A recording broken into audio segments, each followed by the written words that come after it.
Hello friends, good morning. I am Varsha. Welcome to my channel.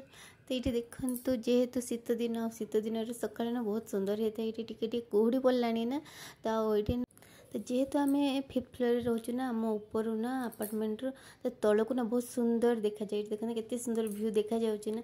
आउ पुणी सकाल तो उठा पड़े पिला मानकर स्कूल अच्छी से माने पुणी ब्रेकफास्ट खाइबे पुणी तांकर टिफिन रे नहीं के जीवे टिफिन बनैबा को पड़िबो। तो से मुझे गोटे मेथीर रेसिपी माने आप सेयार करी। जेहेतु मेथी टी कड़वा लगे ना से कि ये पसंद करते मेथी खायापाई कि मेथी साग। तो ये देखूँ मु ना आज मेथी सागर परटा तैयारी करी से मुझे मार्केट रू मेथी साग नहीं आसती। जेहेतु शीत दिन ना शीत सागर बहुत ही सुंदर सुंदर मेथी साग पूरा फ्रेश मिल जाए। आउ ये शीत दिन में ही मेथी साग मिले बहुत ही भल लगे। तो ये ना मु मेथी साग को ना पत्र गुड़ाक भल भाव में बाछि नहीं आप से दांठी गुड़ाक से गुड़ाक नेबेनि केवल पत्र को नहीं कहीं दांठी गुड़ा हार्ड हो जाए ना भल लगे खायापाई। तो ये पत्र को नहीं आउ ये भल भाव में धोई देती धोई देकी ये छोट छोट एमती काटी ने कहीं देले बहुत भल लगे कि बड़ बड़ रही ना ये भल लगे।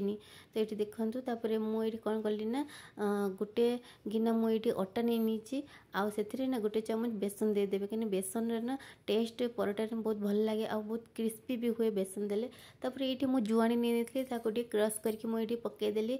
जो मेथी पत्र को मेथी साग ताको मुझे काटी नहीं ये देदेवी। ये पियाज पियाज आपड़ चाहिए दे पारे ना भी दे न पारे आपण पसंद। मत पियाज परोटार बहुत ही भल लगे से मुझे पियाज को छोट छोट काटिकी मुझे दे देती। ये देखो आप हलदी गुंड तापर ये आप अदा रसुण पेस्ट देदेवे। मुझे अदा रसुण पेस्ट देती आप चाहिए छेचिकी दे पारे।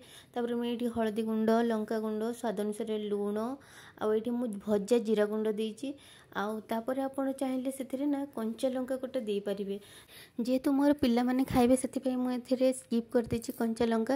आपन जदि खाइबे ताले कंचा लंका देबे।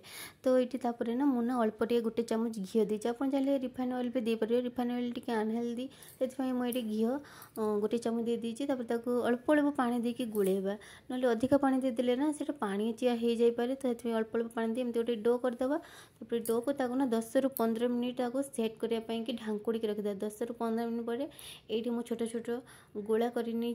तो एबे ये सुखिला अटा नहीं ना गोटे डो नहीं कि धीरे धीरे बेलिबा ना जल्दी जल्दी बेलिले ना सेटा चिपकी जीव आउ क्राक हो। तो भल से आमर बेलबनी मझे छिड़ी हो। तो ये अल्प अल्प सुखिला अटा देकी धीरे धीरे बेलिया पड़ो।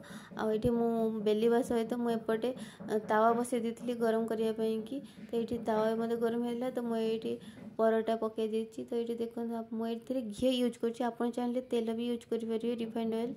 तो ये देखो मोर गोटे साइड दे देती पुणी ओलटेक आउ गोटे साइड देती। तो ये आमर गरम गरम मेथी परोटा रेडी है। आपड़ ना एमती बनैकी खाइबे बहुत टेस्टी लगे आ जमा भी कड़वा लगभग।